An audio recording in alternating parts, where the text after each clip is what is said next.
Hey guys, welcome to the Leadership Moment podcast, and this is part 2 with Greg Hawks. Greg's out of Edmond, Oklahoma, and he spent a little time with us. He spent some time with some leaders at Elliott and kind of coaching and encouraging us, and so he's encouraging everyone now with some of our thoughts. So Greg, welcome back to the Leadership Moment podcast. So great to be back. I had to come drive all the way back up the turnpike. It's so good to be here. Yeah. Hey, you are from Edmond, Yes, and indeed. that is where we have one of our locations, and you actually, I know. you got to, We met there when we several kind of months did ago. the leadership meeting, you kind of did a little, you had your phone and your Yeah. stick out there, taking a little I wanted video. to go up in the crane. They just wouldn't let me up on a Yeah, lift. they It's nixed just like, that. we don't trust They you. did not trust you to do that. So, I yeah. understand. Hey, we have been talking about one of the things that you have brought to the table about that just stands out, and I'm going to read it again if somebody didn't get the first part, is you have equated engaged employees with owners, you have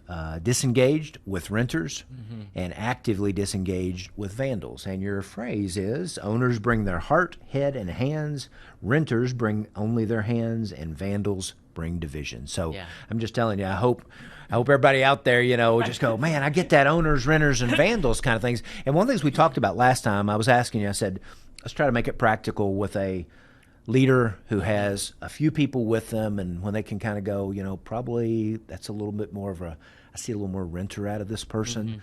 And one of the things you talked about was having a conversation just about maybe future, where they want to go. And really, you talked about connecting with their heart. What's another practical thing you think a leader could do to really connect, to try to really bring someone from a position of renting to a little bit more of a mindset of ownership? Listen, the leader's not going to like this one, Todd. Okay. Is that all right if I just say something? They're gonna Let's like? just- I just know that Yeah. they're not. Because here, what I find to engage renters back into owners is that the leaders start talking about the challenges they have owning. So they start saying, listen, I'm bought in. Sometimes I struggle and wrestle with. Right, so as a leader, a little bit of that vulnerability, I call it openness. That vulnerability is too strong a word for Yeah. me. But there's like this openness that says, listen, we've got this great environment, we've got this culture, but sometimes I'm challenged by X. Sometimes what makes it hard for me is Y. And whether it's a family situation or it's like their own physical body or the way they think, sometimes they're not sure. And when you do that, what it does is somebody who's renting, who is like, I'm checked out, it says, it's okay for you to wrestle with these things. You don't have to be like, I'm 100% committed. If I'm an owner, then I never. It says, look, I'm at a higher level organizationally in responsibility, and I have some challenges. Like sometimes I have these things, and that openness lets somebody who's disengaged go, well, I guess if I'm engaged, it doesn't mean that I'm just drinking the Kool-Aid and I can never have an opposing view or wrestle with it or be challenged by it or want to challenge it. Yeah. Because sometimes that's what it feels like. Well, gosh, if you're saying I've got to be bought in, then I don't disagree and I don't have a thought that's like, I don't necessarily love this.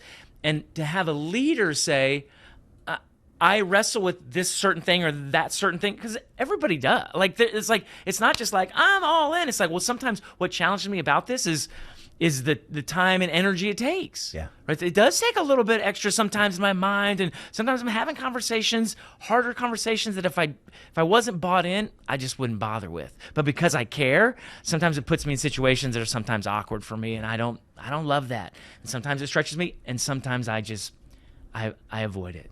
Yeah. So and all of a sudden it's like, what? And it says being bought in doesn't mean you're just a good foot soldier. Doesn't mean you just do whatever. It means because I think that's what people feel like, is the reason I've disengaged, because if I cared and then I didn't always align with something, I felt like that wasn't acceptable. And so sometimes people think it's an either or. So having a leader that is willing to talk about, hey, sometimes I have challenges being fully bought in these ways, it can transform conversations, right? And it's not even risky, because if it's true, Yeah. right? That's a leader doesn't serve their people well by hiding the difficulty of leadership. By being able to say, listen, I'm leading you, I'm responsible for you, I love what I do. Sometimes here's what I'm wrestling with. Yeah. because most people think, oh, well, they're in that. They got it easy. Those guys, they're just all in. And I'm not like that. I don't feel like that. And so I'll never be that.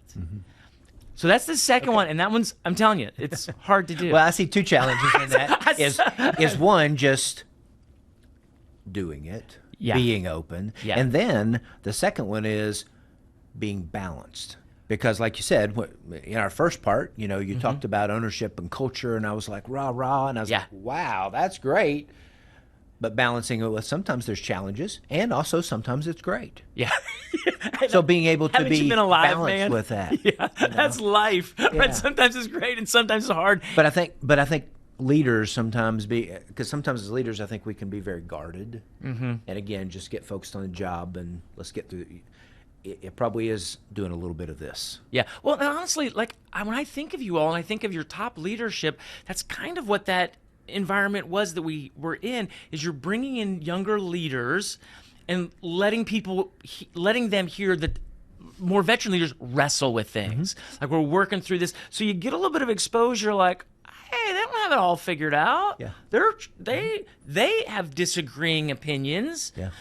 But because leaders want to provide a front that is like we're all in agreement, because we are once we go out, but that wrestling process, not everybody understands that's how that works. And so when you're fostering that in a smaller environment, that creates that openness. Then people can share like, man, I'd love to have more of that ownership thing, but here's what I wrestle with. Like most people don't verbalize that unless they know that their leader also has some challenges, and it's like you understand, right? Yeah. And so it's that. I didn't mean to lean out. Stay in the light. So well, and I think that gives some real definition to a lot of times with leaders would say, hey, you need to be a model. You need to be an example. Yeah. And so but this when people hear in the seat, you be an example. I need to be all the right things. Yeah. I don't need to share any of the struggles. That's what I was going to say. This gives real definition to what modeling and being an example is. Yeah. The real side of it. Yeah, exactly. Yeah.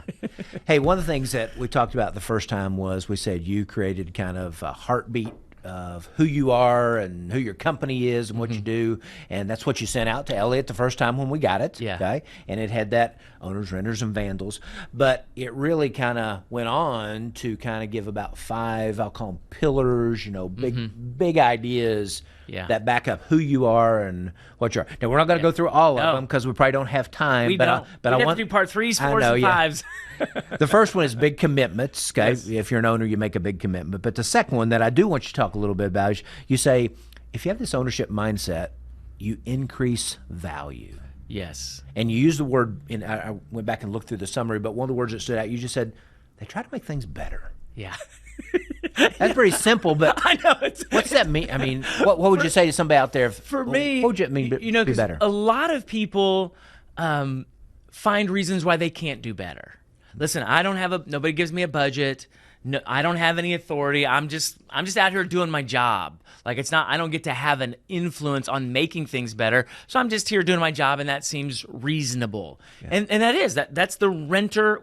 Do your skill. But that idea of how do I make things better means because the owner has their eyes open, they're kind of conscious, they care. So whether it's a colleague that I see is a little down, and when I talk about it, I always talk about free words. That I think free words are the best resource we have to make myself more valuable and to make you more valuable by just speaking to the potential, speaking to the positive, recognizing what people do. So whether it's with our clients, whether it's with our colleagues, whether it's with the people that we're serving as leaders or that we're working for, all those opportunities exist to use words that say, I value you, I appreciate you. What it does is it removes all excuses. That's again, like you said, it's simple. How do you make things better?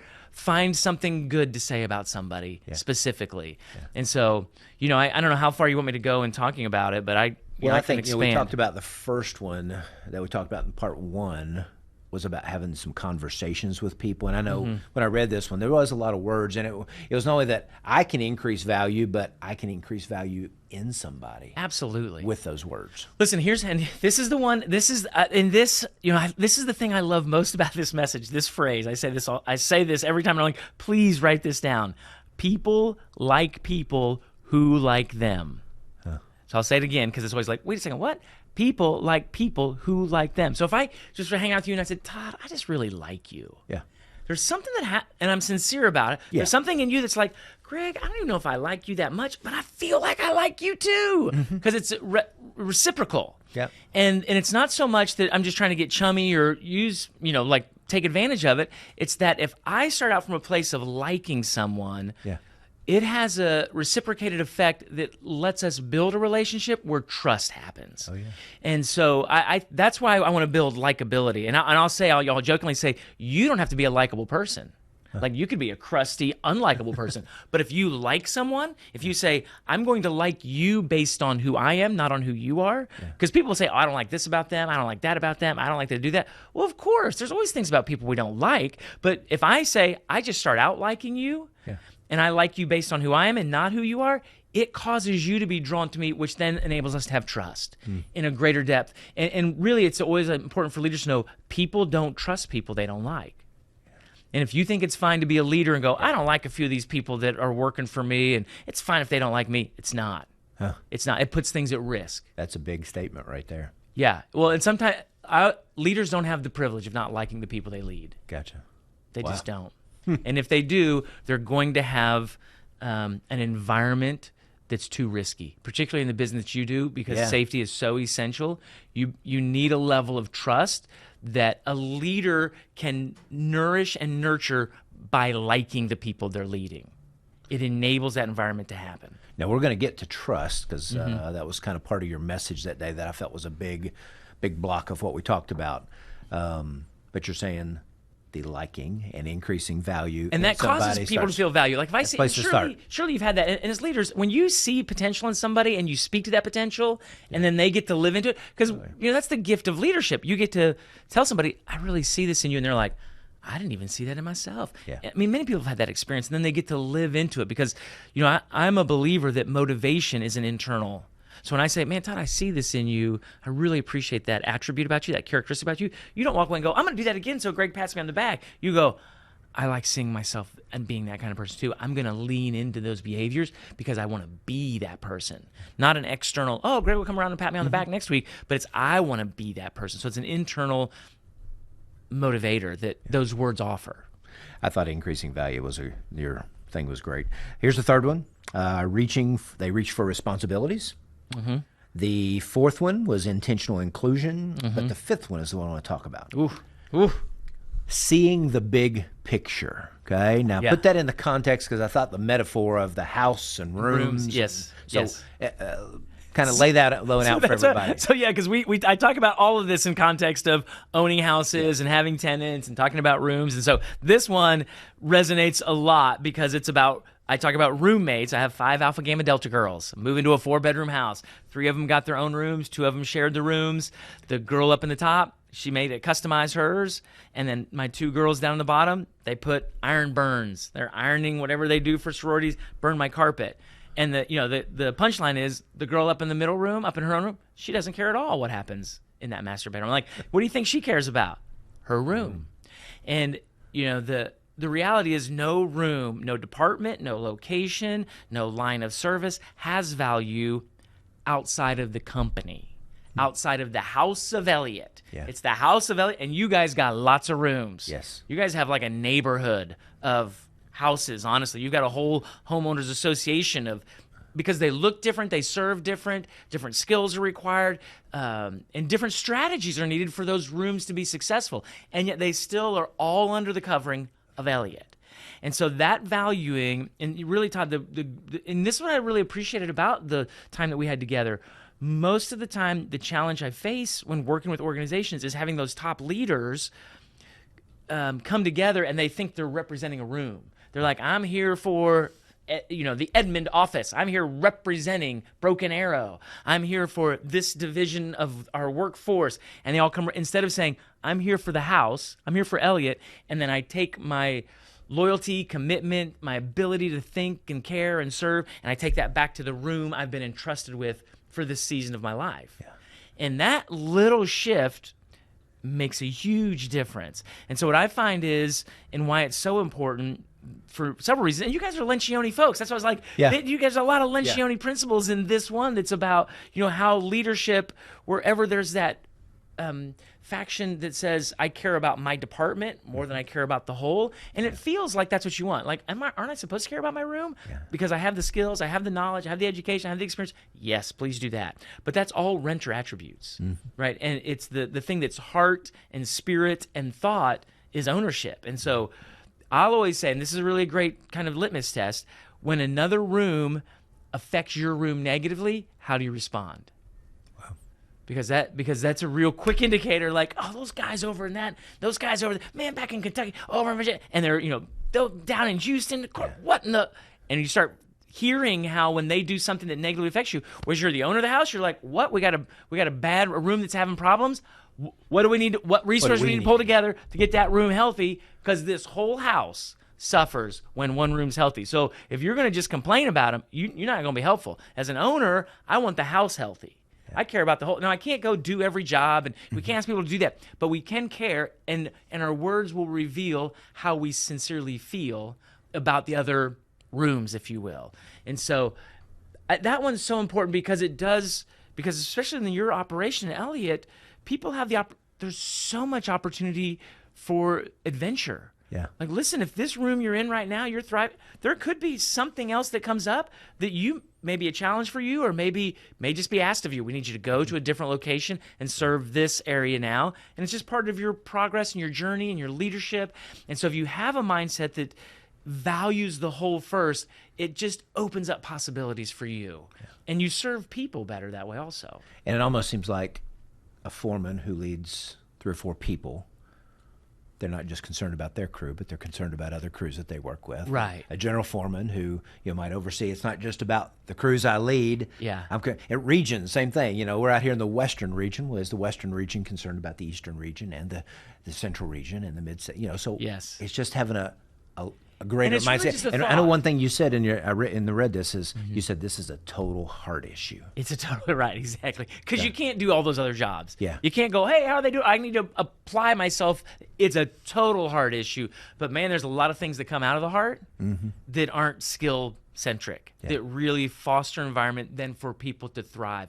Because it's a loyalty, because what you don't want to do as a leader, I know you keep bringing it back and I appreciate that.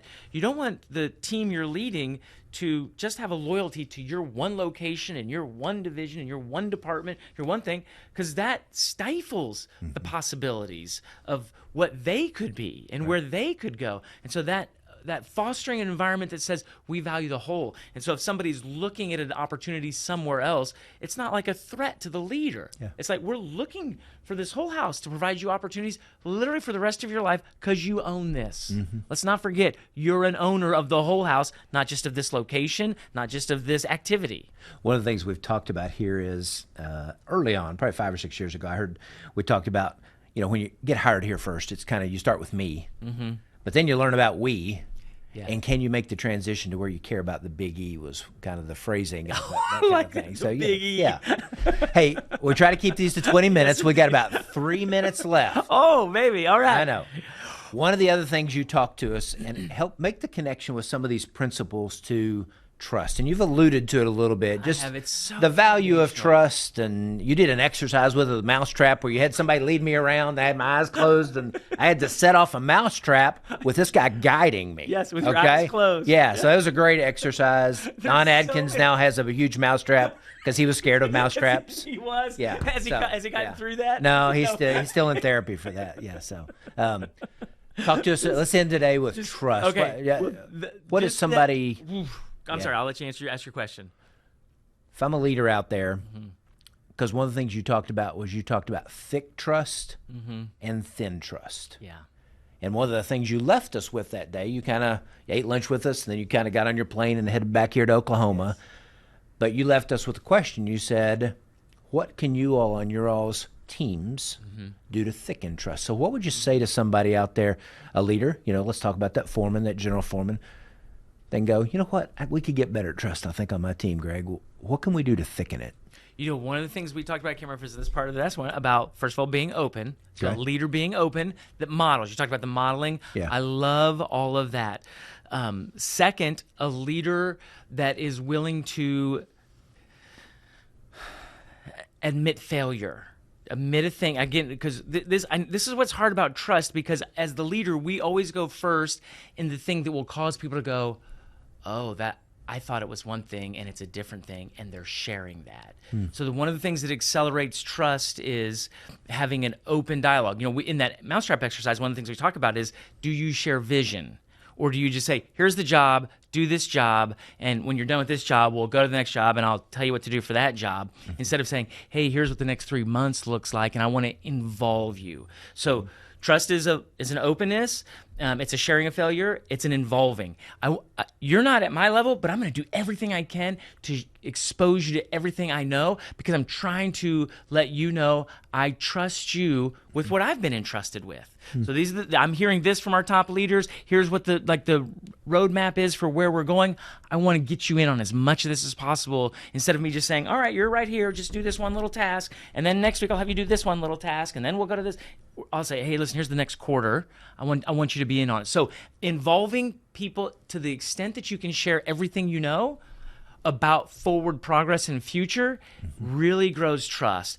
And a third thing, a fourth thing, I guess I'm at the fourth thing now. I always say people talk about having an open door policy, and I'm like, the door is never the problem, right? The door can be open or closed. It's the person behind the door. Are they approachable, and do they care? Wow. So that goes back, because I'll say people trust because of commitment, competency, and care. And do I feel like you care about me? Are you committed to me? And are you competent to lead us in where we need to go? And so expressions of care. Yeah. We talked about that a little bit with the ownership, and that's why it falls into.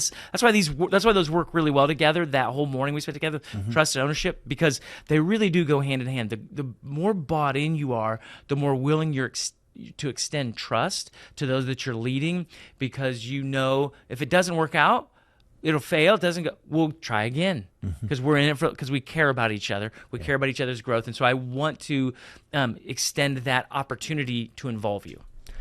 Seems like we can't be transactional.